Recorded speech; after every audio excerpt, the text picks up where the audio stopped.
चुके हैं नरेंद्र मोदी जी। कल क्या कार्यक्रम है आगे, कल वो कहाँ जाने वाले हैं? नहीं, देखिए, उनका अभी हमको जो पूरा कार्यक्रम है वो मिल नहीं पाया अभी तक, लेकिन ये जरूर है कि वो कुछ प्रभावित इलाकों का में जा सकते हैं, और जो कुछ रेस्क्यू के लोग हैं, अभी यहाँ काफी गुजरात के लोग आए थे और देश के अन्य भागों के लोग भी यहाँ कुछ थे। उन्होंने नरेंद्र मोदी जी से मुलाकात की है, सब लोगों ने अपना दुख और दर्द उनको बताया है, तो यहाँ काफी लोग उनको भी मिले हैं एयरपोर्ट पे। अनिल, एक बड़ी बात अभी उत्तराखंड के मुख्यमंत्री विजय बहुगुणा ने कही है, जब हमने उनको बताया कि वो विशेष प्लेन लेकर आ रहे हैं, विशेष चॉपर लेकर आ रहे हैं, साथ ही साथ अपने आपदा प्रबंधन की टीम भी लेकर आ रहे हैं, ऐसा हमने सुना है, ऐसी खबरें हम तक पहुंची है। तो उन्होंने कहा कि अगर वो मुझसे डिस्कशन के लिए आते हैं तो उनका स्वागत है, लेकिन उन्हें किसी भी प्रभावित इलाके में उतरने की अनुमति नहीं दी जाएगी, उन्हें सिर्फ एरियल सर्वे की इजाजत दी जाएगी। तो क्या वो सिर्फ एरियल सर्वे के लिए आ रहे हैं, क्या वो प्रभावित इलाकों में उतरेंगे नहीं? नहीं, एक तो मुझे ये पता नहीं है यार कि वो एरियल सर्वे करेंगे या प्रभावित इलाकों में उतरेंगे, पहली बात है। लेकिन सरकार इन की जगहों पे उतरने में शुरू से पहले दिन से ना मीडिया को वहाँ जाने दिया जा रहा है, प्रभावित इलाकों में ना किसी को जाने दिया जा रहा है। आखिर सरकार क्या चीज को छुपाना चाहती है कुछ चीजों को? हम पहले दिन से हम लोग कह रहे हैं कि हजारों लोगों की मौत हुई है, सरकार अपने 150 का आंकड़ा पार नहीं कर रही है। आखिर क्या चीज सरकार छुपाना चाहती है कि मीडिया को पहले दिन से वहाँ नहीं जाने, केदारनाथ नहीं जाने दे रहे हैं, पहले दिन से आसपास के इलाकों में नहीं जाने दे रहे हैं? क्या चीज सरकार छुपाना चाहती है? वो उनका क्या कार्यक्रम होगा मोदी जी का, ये अभी जानकारी में नहीं है। लेकिन मेरा ये कहना है कि उन इलाकों की अभी पूरी तस्वीर आना बाकी है। जितनी भारी जगहों पर जितनी भारी आपदा हुई है, ये सरकार आज 5 दिन बाद भी इसका आकलन नहीं कर पाई है, ऐसी सरकार यहाँ काम कर रही है। लेकिन अगर मोदी जी चाहते हैं कि उन्हें उतरने दिया जाए और उनको इजाजत नहीं दी जाती है, तो बीजेपी, उत्तराखंड की बीजेपी इसको किस तरह चलेगी? नहीं, दीपक जी, मैंने आपको बताया कि अभी मुझे पता नहीं कि क्या कार्यक्रम उनका है, लेकिन अभी क्या कार्यक्रम है, अभी आगे जाके अभी भी उतरे हैं, उनसे बात भी नहीं हो पाई है, अभी पता लगेगा उनका क्या कार्यक्रम है।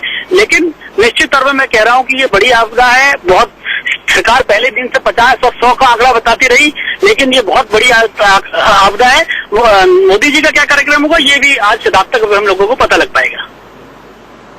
नहीं, मेरा सवाल दूसरा था अनिल, मेरा सवाल ये था कि अगर वो कहीं उतरना चाहते हैं और सरकार उनको उतरने नहीं देती है, तो क्या बीजेपी को लगेगा कि सरकार कुछ छुपाने की कोशिश कर रही है? नहीं, सरकार तो छुपाने की कोशिश कर रही है, हम तो पहले से ही मानते हैं, वो उनके उतरने देने के बाद की बात नहीं है।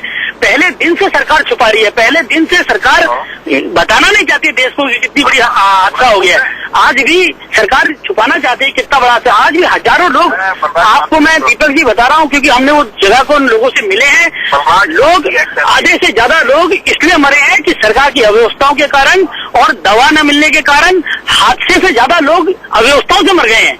ये सरकार को जरूर, ये जो लोग मर रहे हैं, इनका श्राप जरूर किसी को लगेगा। आपको मैं बता रहा हूँ कि यहाँ स्थिति खराब है और लोग, सरकार छुपाना चाहती है इस स्थिति को। चलिए, डॉक्टर एसके श्रीवास्तव से क्लोजिंग कमेंट हम लेंगे, क्योंकि फिर से वहां पर भारी बारिश की चेतावनी दी गई है। डॉक्टर एसके श्रीवास्तव, पहला सवाल ये, मुख्यमंत्री ने साफ साफ नकारा, उन्होंने कहा कि कोई भी क्लाउड बर्स्ट की चेतावनी नहीं दी थी। सवाल ये है कि क्या क्लाउड बर्स्ट की चेतावनी दी जा सकती है? दीपक जी, निशंक साहब ने सही कहा कि क्लाउड बर्स्ट की चेतावनी नहीं थी उनके पास, क्योंकि मेट डिपार्टमेंट जो फोरकास्ट देता है वो वाइड एरिया फोरकास्ट देता है, और क्लाउड बर्स्ट की फोरकास्ट एक स्पेशलाइज्ड सब्जेक्ट है जो जिसके लिए स्पेशलाइज्ड सिस्टम की आवश्यकता होती है, वो हमारे पास नहीं है। ऐसा नहीं है कि हमें मालूम नहीं था कि यहाँ पर लैंडस्लाइड और फ्लैश फ्लड नहीं होंगे। पिछले 25 साल से तो मैं देख रहा हूँ कि हर साल 10 मेजर लैंडस्लाइड्स होती हैं और सैकड़ों माइनर लैंडस्लाइड्स होती हैं।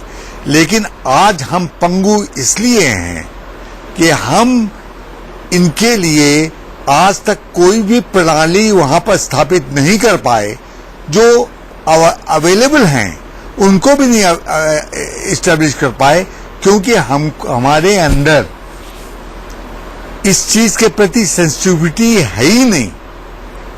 हम सेंसिटिविटी नहीं है, बड़ा सवाल, बड़ी बात डॉक्टर श्रीवास्तव आपने कही।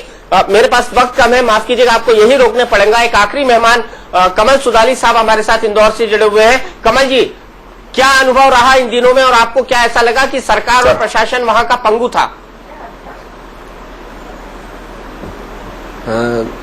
देखिए सर, अगर सरकार और प्रशासन के पॉइंट का प्रश्न उठाया तो निश्चित आपने बहुत अच्छी बात पूछी है।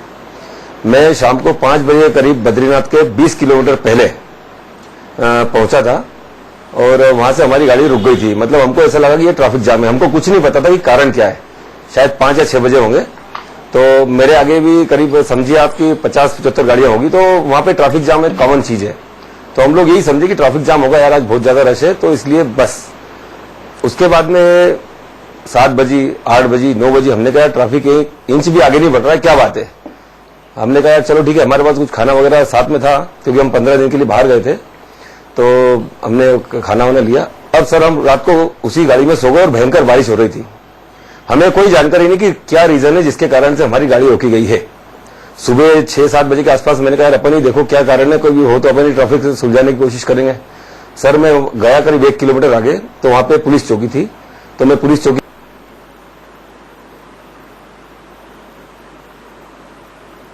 लगता है कमल जी की आवाज हम तक नहीं पहुंच रही है। लेकिन डॉक्टर अनिल जैन, आखिरी बात आप कहना चाह रहे थे, क्या बीजेपी इस मुद्दे को भुनाने की कोशिश कर रही है नरेंद्र मोदी को वहां भेजकर? नहीं, ये दीपक जी, बीजेपी इस मुद्दे को कतई भुनाने की कोशिश नहीं कर रही है।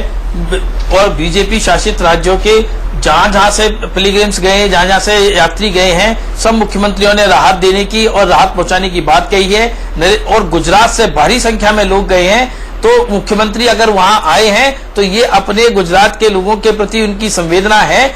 किसी प्रकार के किसी भी कार्य को डिसरप्ट करने के लिए नहीं, बल्कि वहां की स्थानीय सरकार को जो मदद दे सकते हैं अपनी डिजास्टर मैनेजमेंट टीम के द्वारा, अगर मदद वो लेना चाहेंगे तो दे सकते हैं, वो देने के लिए गए हैं। इसको कतई राजनीतिक मुद्दा बनाने की आवश्यकता नहीं है।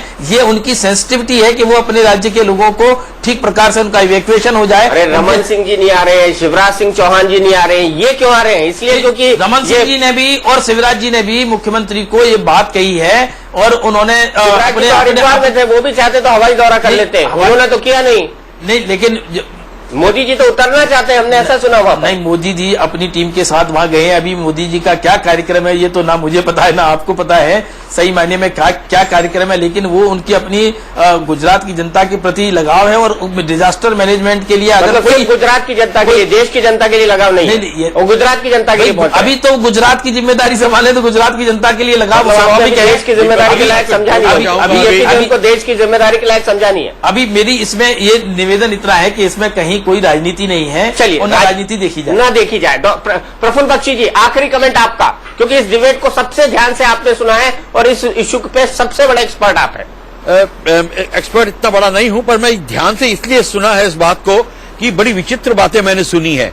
हमें इस समय परवाह नहीं करनी चाहिए कौन सा पॉलिटिकल लीडर आ रहा है या नहीं आ रहा है। हमें बुलाना पड़ेगा उन आर्मी कमांडर्स को जो डायरेक्टली इन्वॉल्व हैं, वो आपको करेक्ट बताएंगे कि स्थिति क्या है और क्या नहीं है। और दूसरी बात ये मैं बताना चाहता हूं, हमने जो सबक सीखा है अभी वो ये है कि हमें डिजास्टर मैनेजमेंट को किस तरीके से इंप्रूव करना है।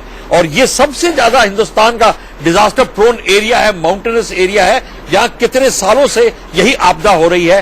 किस तरीके से तीनों सर्विसेज को नेशनल डिजास्टर मैनेजमेंट के एम्बिट के अंदर किस तरह डालना है, क्योंकि तीनों सर्विस ही डिजास्टर मैनेजमेंट को सबसे अच्छी तरह संभाल सकती हैं।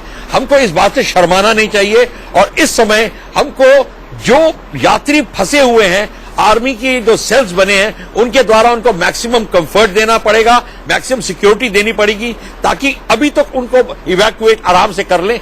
बाकी जो होमवर्क होगा उसको हमें बाद में करना पड़ेगा। चलिए प्रफुल्ल बख्शी जी, आपके इसी कमेंट के साथ और अनिल जी की इसी कमेंट के साथ किसे राष्ट्रीय आपदा घोषित किया जाए टुनाइट विद दीपक चौरसिया में फिलहाल के लिए इतना ही। लेकिन हम लगातार आपको ग्राउंड जीरो की कवरेज दिखा रहे हैं, दिखाते रहेंगे। खबरों का सिलसिला जारी है इंडिया न्यूज का।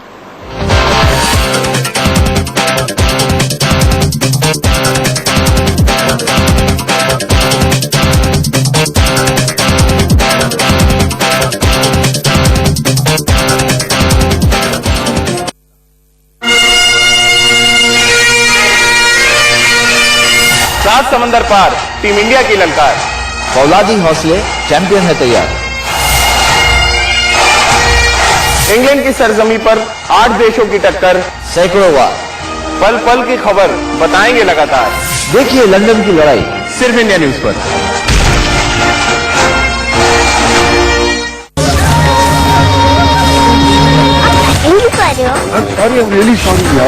छोटे पर्दे का बड़ा तमाशा, कहानी सीरियल की, रोजाना दोपहर 1:30 बजे सिर्फ इंडिया न्यूज पर।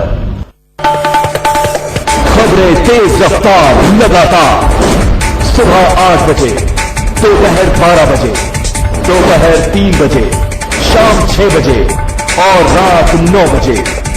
इंडिया न्यूज मतलब आपकी हर खबर आपकी भाषा में आप तक।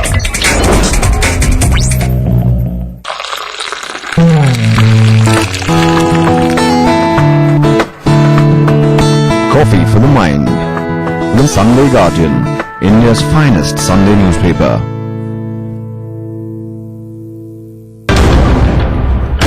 आज हम एक और खुलासा करने जा रहे हैं। जनरल मुशर्रफ ने कहा था कि इस वक्त भारत की गर्दन हमारे हाथ में है। बड़ी बड़ी हीरोइनें हैं हिंदुस्तान की, 100 गुना ज्यादा अश्लीलता। मैं कड़ी आलोचना करती हूँ उनकी। IPL अलीबाबा और 40 चोर बनकर क्यों रह गई है? काश की ये बोर्ड से अलग होता तो कम से कम बोर्ड का नाम तो खराब नहीं होता। तो कैसे टैक्स एग्जम्पशन दे सकते? आप सबको प्रोसिक्यूट किया एक सेकंड में इन्वेस्टिगेशन हो रहा है, 1 सेकंड में ब्रेकिंग न्यूज आ रही है। पत्रकारों की काम अंदर की बात सुनना है डॉली। अगर वो राइट है तो हम करेक्ट हैं। सवाल जब तीखे होते हैं तब आवाज बुलंद और निडर होनी ही चाहिए।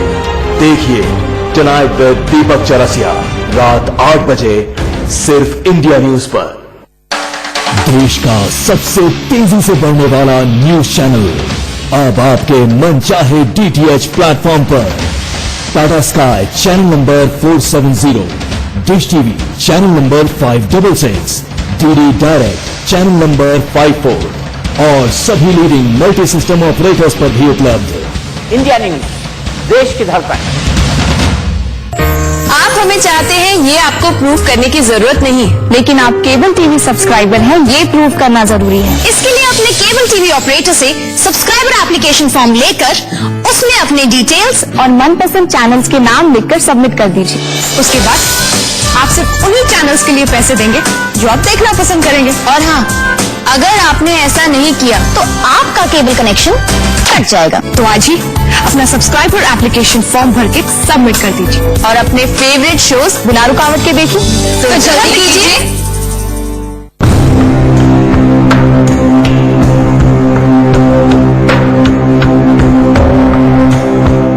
मुसीबत में इंडिया न्यूज आपके साथ। मदद के लिए संपर्क करें 0120 4369 503 पर। नमस्कार, आप देख रहे हैं इंडिया न्यूज। आपके साथ मैं हूं मीनाक्षी जोशी। खबरों का सिलसिला शुरू करने से पहले एक नजर इस वक्त की हेडलाइंस पर। खबर के सह प्रायोजक doctor ortho oil and capsules, अब दर्द भी घुटने टेकेगा। हेलीकॉप्टर जेट के साथ देहरादून पहुंचे नरेंद्र मोदी। केदारधाम जाने का कार्यक्रम तय नहीं। इंडिया न्यूज पर उत्तराखंड के मुख्यमंत्री ने कहा, हवाई सर्वेक्षण कर लौटे मोदी। उत्तराखंड के मुख्यमंत्री ने कबूला, तबाही में अब तक गई 550 की जान। राहत और बचाव में 55 हेलीकॉप्टर लगे। गृहमंत्री बोले, 50,000 लोग अब भी फंसे हुए हैं। तबाही के बाद अब लाशें उगल रही है गंगा। हरिद्वार में बहकर आए शव। एसएसपी ने कहा, 48 शव निकाले गए। डीएम बोली, सिर्फ 16 लाशें निकाली गई। रांची में कांग्रेस दफ्तर में 2 गुटों के बीच भिड़ंत, जमकर चले लाठी डंडे। 5 राउंड फायरिंग भी हुई। मुंबई से सटे थाने में 3 मंजिला इमारत गिरी। हादसे में 10 की मौत। मलबे में कई लोगों के दबे होने की आशंका।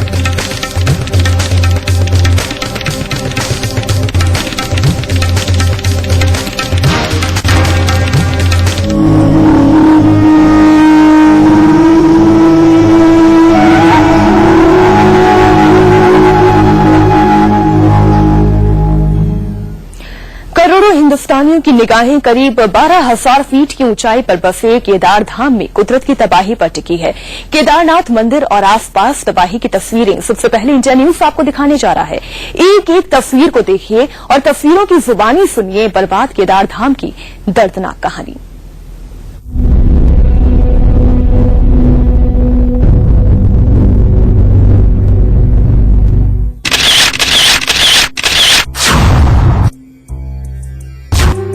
ये तस्वीर मंदिर के मुख्य द्वार की है। ये देखिए, मंदिर का गर्भगृह साफ दिख रहा है। ये गर्भगृह का नंदी बैल है।